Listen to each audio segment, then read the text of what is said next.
Hi guys, welcome to Accounting Online. In this video, I'll show you how to create a big data set in Excel. And I really mean it. You can create a big data set using this formula, and it depends upon you how big the data you are looking to create in Excel by using this formula. Okay, this formula is called Randbetween formula, creating random numbers in Excel. So I will quickly jump to my sheet, which is right here. Okay, this is a simple analysis for the different products which are being sold at a shop. So shop name is called Tom Hanks Wholesale Limited, and this is a sales analysis for July 2017. Okay, before doing the formula, I would like to discuss the structure of the formula, which is right here. Okay, in Excel, whenever you put a formula, it will tell you, the formula will itself tell you what to put and where to put. Okay, this formula, where the structure is right here.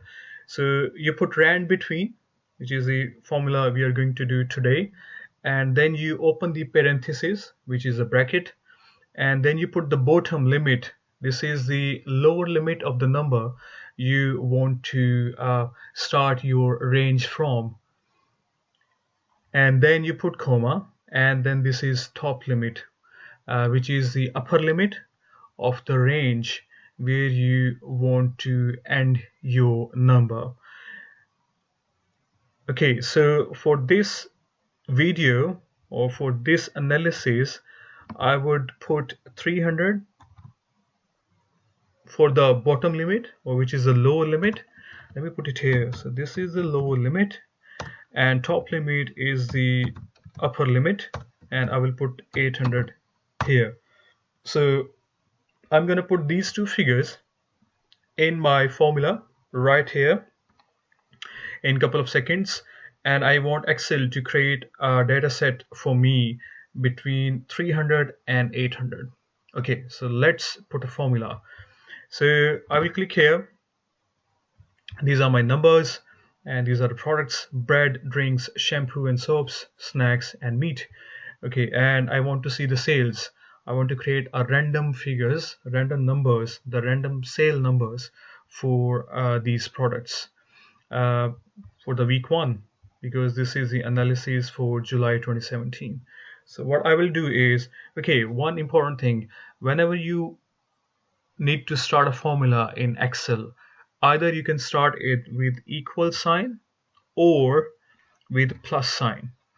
It doesn't really make any difference, but I've been using plus sign since long because it's easier and it's on the number pad. So what I will do is I will write equal here, and then I will type rand. So this one is here. Yep. So you can just press the down arrow key, and when it's highlighted you can press your tab key, so the formula is selected like this. Okay, so this is how you can quickly select the formula. So now this is our bottom limit and this is the top limit. So we decided the bottom limit is going to be 300 and top limit, which is the upper limit, is going to be 800. Okay, so then you need to close the parenthesis. Even if you don't close it, it wouldn't make any difference, and I can just click on, I can hit the enter key. Okay, so this is the first random figure which has been created in Excel by using the rand between formula. You can see it here in the formula bar that this is a formula. So once you have put the formula, you don't need to put it again. So what you can do is you can just copy it, drag it on the right side, and then drag it down. Okay, then you copy it again and just fill in these spaces. Okay, so these are the numbers which have been created using a rand between formula, and the one good thing with this formula is you won't see any repeated number. Yep, you won't see any repeated number. So this is a great formula to create random numbers quickly, just in front of you. Okay, but there is a problem with this formula. And what's the problem? See, the problem is even the formula is there and you have put all the figures, because this is a formula, as you can see in the formula bar. Even if I put the figure here, let's say if I put 1 2 3, the figures here, they're going to be changing, because these are not the constant figures, these are not the numbers, these are not the permanent figures, these are the random figures, and this is in fact a formula. So what you need to do is you need to change the formula into values. Let me put it here. Change the formula into values. So even if I put it here, so you could see the numbers are changing. So that's a problem. So what you need to do, let me just remove this one, and then the number will change also.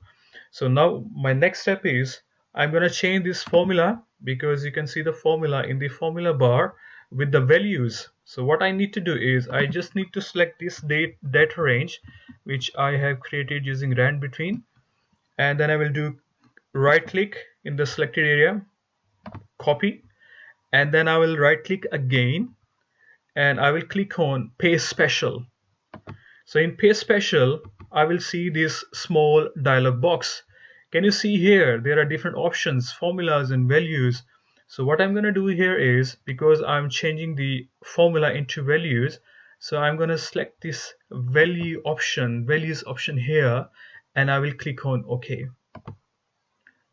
Oh, that's a little problem. So what I need to do is I just gonna click here and copy it again and right click and then click on paste special. Okay, so once I'm done with this one, I will click on values and press OK. Okay, now see what happens. So if I click on this number, see, previously you could see the formula here, but now these are numbers. So that formula is gone because you have changed the formula into values. So whatever the values were there before changing the formula into values, you would see those values as it is. Okay, so I hope so you find this formula interesting. But the thing is, you may think, okay, what we are gonna do with these values? So what you can do is you can put some basic formulas on these values. So what I'm gonna do here is I'm gonna put the total here. So what is the total for the sale of bread for the first week? So I will put sum and just click it here, just select the whole range and click yes, and I will just copy it across. So this is the total sales for each product item for week 1. Okay, now here I can also put the formula which is called average.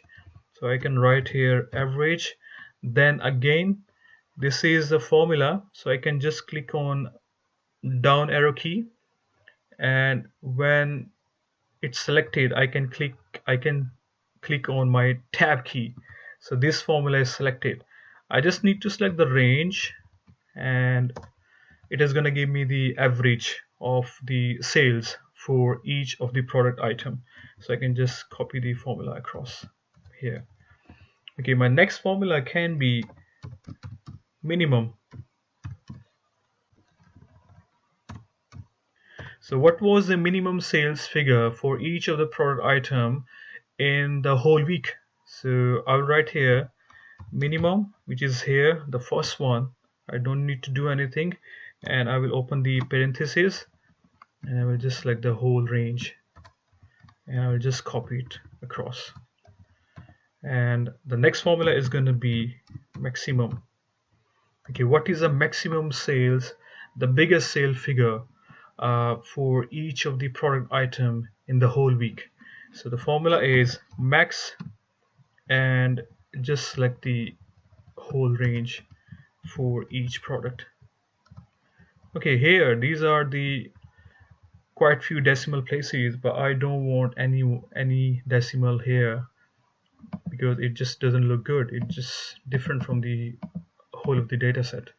So see this one. Okay, so this one is this